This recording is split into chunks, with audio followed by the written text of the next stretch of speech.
আধার card নিয়ে তো প্রথম দিন থেকে ইলেকশন কমিশনের অনীহা ছিল, কারণ আধার কার্ড সব থেকে সহজ, মানে খুব প্রায় 99.99% লোকের কাছে অ্যাভেলেবেল। তাহলে যদি ওটা দেখিয়ে নাম থেকে যেত, তাহলে তো ইলেকশন কমিশন যে পলিটিক্যাল উদ্দেশ্য নিয়ে, পলিটিক্যালি মোটিভেটেড উদ্দেশ্য নিয়ে কাজটা শুরু করেছিল, তাহলে তো সেটা হয় না। মানে তাহলে সেই জন্যই আধার কার্ডটা, গভর্নমেন্ট অফ ইন্ডিয়ার ইস্যু করা আধার কার্ড, সেটা মান্যতা দেব না, তুমি অন্য ডকুমেন্ট নিয়ে এসো। এবার অন্য ডকুমেন্ট দিতে গিয়ে একটা ঘটনা বলে দিই। একটা মেয়ে, তার জন্ম 2005 সালে, তার বাবার নাম 2002 সালে ছিল। তার বাবা যে বায়োলজিক্যাল ফাদার ছিল, সে তার মাকে ডিভোর্স করে চলে যায় ওর জন্মের ঠিক পরে পরে। তারপরে ওর মা আর একটা বিয়ে করে।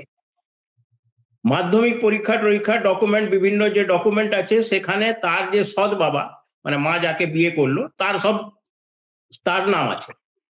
এখন এই আরো বলছে যে না, তোমার বার্থ সার্টিফিকেট যার নামে আছে, অন্য ডকুমেন্ট তার নামেই থাকতে হবে। বলুন, কি কোনো এর উপায় ইলেকশন কমিশন কি দিতে পারবে?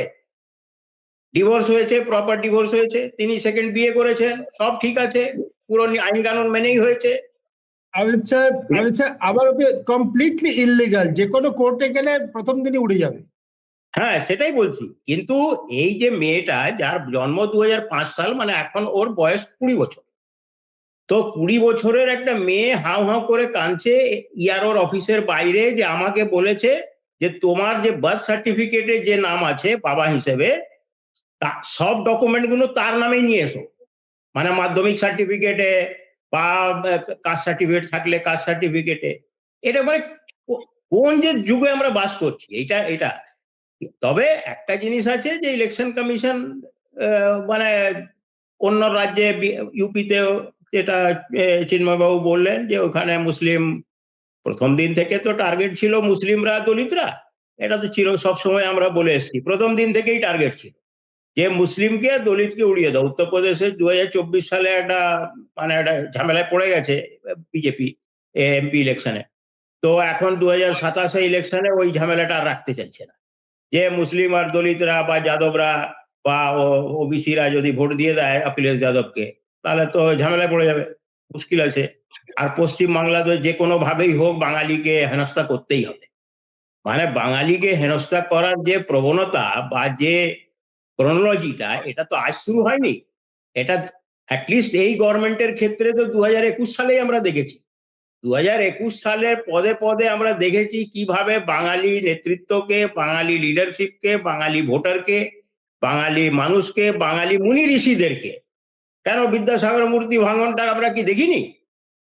তো রবীন্দ্রনাথের নামে ভুলভাল কথা বলা কি শুনিনি আমরা? এই কদিন আগে তো বঙ্কিমদা বলা হয়েছে পার্লামেন্টে দাঁড়িয়ে। তো বাঙালিকে হেনস্থা করতেই হবে যেভাবেই হোক। এবার সে তার দলে যোগ দিয়েছে। আবার খুব দুর্ভাগ্য, যেটা খারাপ লাগে, যে শান্তনু ঠাকুর, সুকান্ত মজুমদার আর শুভেন্দু অধিকারের মতন লোক বাঙালিকে হেনস্থা করতে গিয়ে এই দল হিসেবে ওই পার্টিতে কোন রকম জিততে হবে, যেটা সুদীপ্তদা বলছিলেন, এটা খুবই সত্যি। তো আমার একটা কনস্টিটিউশনাল রাইট। ও শান্তনু ঠাকুর বলছে ও 1 লক্ষ লোক নাম বাদ যাক না, আমাদের তাতে কি হচ্ছে, সরকার গঠন করবো। এই সাহস পায় কোথা থেকে?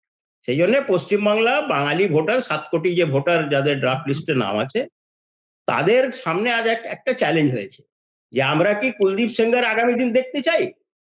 আমরা কি আরো যে উত্তরাখণ্ডে যে ঘটনা ঘটেছে অঙ্কিতা অধিকারীর সাথে, সেটা দেখতে চাই আগামী দিন?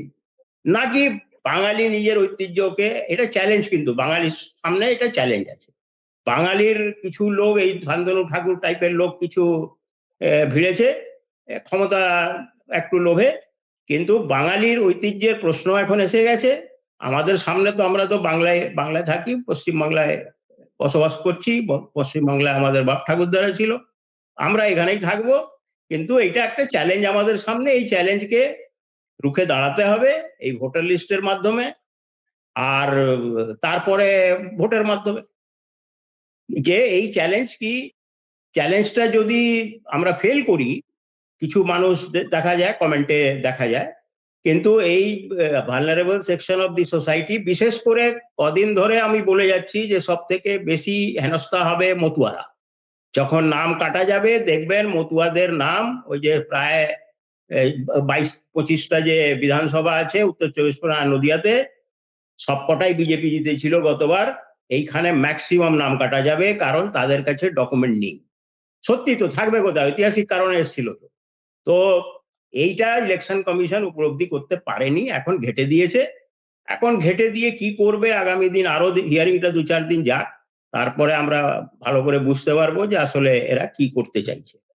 তবে ওয়েস্ট বেঙ্গল একটা জিনিস ভালো আছে যে সব থেকে কম 12টা রাজ্যে, যে বড় বড় রাজ্য উত্তরপ্রদেশ, গুজরাট, তামিলনাড়ু, সব থেকে কম বোধহয় ডিলিশন এখানে হয়েছে, কারণ মানুষ প্রচন্ড সচেতন। প্রথম দিন থেকে বলে আসছি, বাঙালি কিন্তু পলিটিক্যালি খুব সচেতন, সে মুর্শিদাবাদের বাঙালি হোক আর কলকাতার পাশে নিউ টাউনের বাঙালি হোক, সচেতন খুব, নিজের ব্যাপার অধিকারের সম্বন্ধে খুবই দিনও থাকবে। এই চ্যালেঞ্জ আমরা রুখতে পারবো, ইলেকশন কমিশন যতই চেষ্টা করুক।